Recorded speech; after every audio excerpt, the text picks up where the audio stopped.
இங்கே வந்து இளையராஜில் வந்து அவன் தான் இளையராஜான்றது. யாரா நீ? நீ என்ன அவ்வளோ ரெப்பாட்டாக்குற தமிழ் சினிமாவில்? உலக சினிமாவில் வந்து காப்பி அடித்து படம் பண்ணி ஜெயிச்ச ஒரு போலி அறிவாளி மிஸ்கின். அனைவருக்கும் வணக்கம். இந்த மேடைக்கு நான் வந்ததுக்கு காரணமே சுசி தான். தப்பி சுசி தான். இல்லை தப்பின்னு நிறைய பேர் சொல்லி எல்லாத்தையும் தம்பின்னு கூப்பிட்றாங்க. இப்போ அப்புறம் வர்றப்புறம் ஏன்னா நான் வந்து உங்களுக்கு தெரியும், நடிகரானதே நான் மகானில் தான் ஃபஸ்ட்டு. ஸோ என் வாழ்க்கை, என்னுடைய வாழ்க்கை தரம்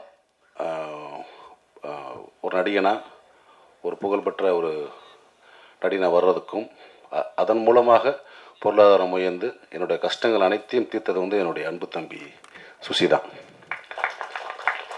ஏன்னா அதுக்கு முன்னாடி தெரியும், சுசிக்கு தெரியும் நான் எவ்வளோ கஷ்டப்படுறேன் அப்படின்னு தெரியும். பொருளாதார ரீதியாகவும் சரி, அதே மாதிரி ஒர்க் விஷயமாக ரொம்ப ஸ்ட்ரகிளில் இருந்த காலகட்டம்.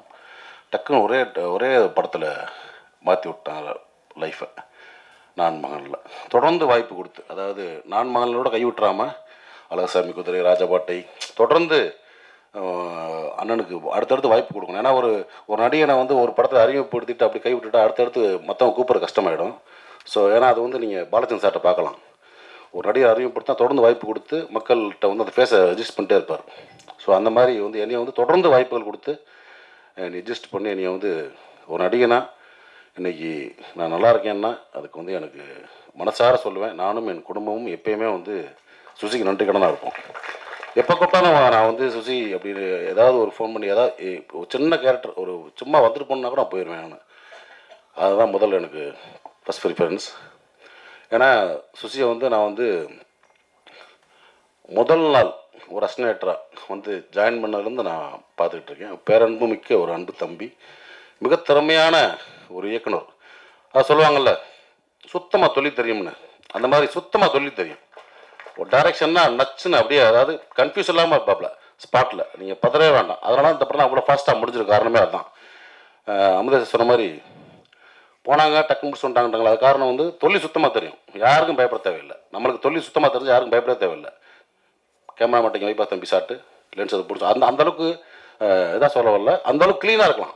அதே மாதிரி என்ன வேணும், ஆர்டிஸ்ட் என்ன வேணும், காஸ்டியூம் என்ன வேணும், காஸ்டியூம் டிசைன் என்ன கலர் வேணும், ஸோ எல்லாமே சுத்தமான ஒரு தொழில் தெரிஞ்ச வேலைக்காரன் தான் சுசீந்திரன்.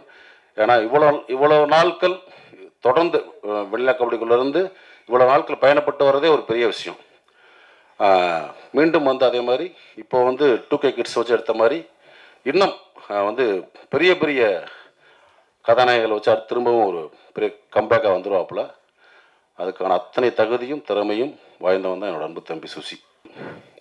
இந்த மேடம் பார்த்திங்கன்னா ரொம்ப ஒரு அமைதியாக, ஒரு ப்ளசண்ட்டாக, எல்லாருமே ஒரு பாசிட்டிவாக, ஒரு அன்பாக பேசுகிறாங்கல்ல. சமீபத்தில் ஒரு மேடையில் பாத்தில் ராதா படத்தில் ரொம்ப அநியாயமாக அக்கிரமாக இருந்தது மேடையில் மிஸ்கின் பேசினாலாம். அவ்வளோ வல்கராக பேசணும் அவசியமே கிடையாது. இயக்குனர் தான் என்ன வேணால் பேச கிடையாதுல்ல. அந்த மாதிரி ரொம்ப வீடியோ பார்த்தேன். ரொம்ப நம்மளுக்கு தலைக்குனிவாக இருந்துச்சு. தமிழ் சினிமா வந்து இந்திய சினிமாவில் வந்து ஒரு பெரிய மதிக்கக்கூடிய ஒரு இடத்துல இருக்குது தமிழ் சினிமா. தமிழ் சினிமா இயக்குநர்கள் மட்டும் இல்லை, தொழில்நுட்ப கலைஞர் அனைவரையும் வந்து இந்திய சினிமா லெவலில் ஒரு பெரிய மதிக்கக்கூடிய இடத்துல இருக்காங்க.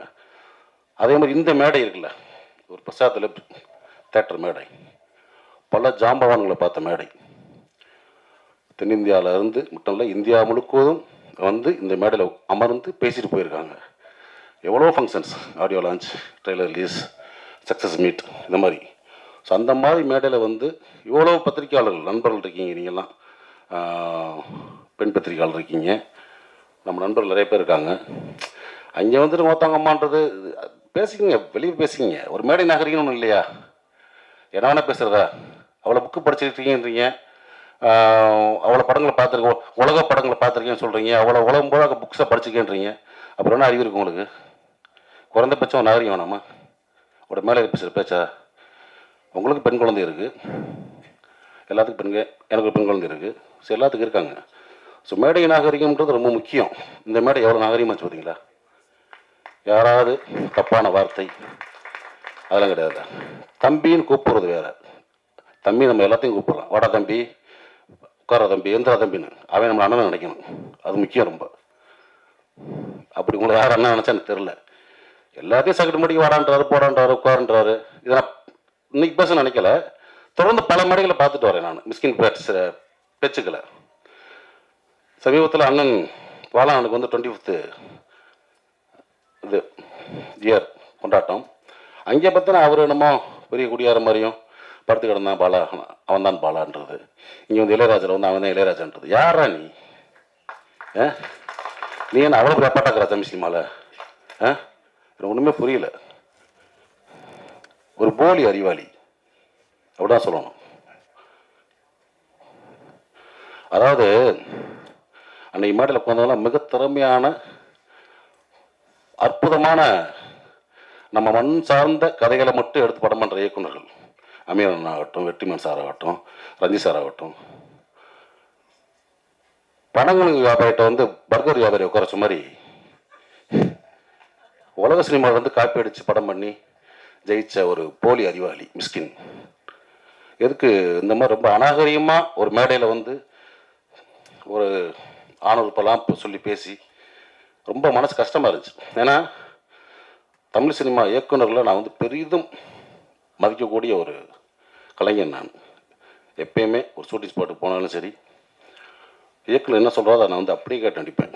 ஒரு பிளாங்க் பேப்பர் மாதிரி போவேன், ஒரு களிமண் மாதிரி போவேன். என்னை எப்படி வேணால் வடிக்கலாம், எப்படி வேணால் எழுதலாம். எதையுமே நான் பண்ண மாட்டேன். எங்களோட ஒர்க் பண்ண உங்களுக்கு தெரியும். அதே மாதிரி பொட்டேஷன் செடி மற்ற விஷயம் ரொம்ப அந்த டார்ச்சர்லாம் பண்ணக்கூடிய ஆர்ட்ஸ் கிடையாது. ஏன்னா நம்ம கீழேருந்து வந்திருக்கோம். ரொம்ப கஷ்டப்பட்டு ஒரு இடத்துக்கு வந்திருக்கோம் தமிழ் சினிமாவில். தமிழ் சினிமாவையும் தமிழ் சினிமா இயக்குநர்களையும் பெரிதும் மதிக்கக்கூடிய ஒருத்தன் தான். ஆனால் அந்த மேடை எனக்கு வந்து ரொம்ப அருவருப்பாக இருந்துச்சு. ஸோ மிஸ்கின் அவர்களே, நீங்கள் தம்பியாக இருக்கலாம், அண்ணன் இருக்கலாம், இல்லை என் ஒத்த வயதாக இருக்கலாம். சினிமா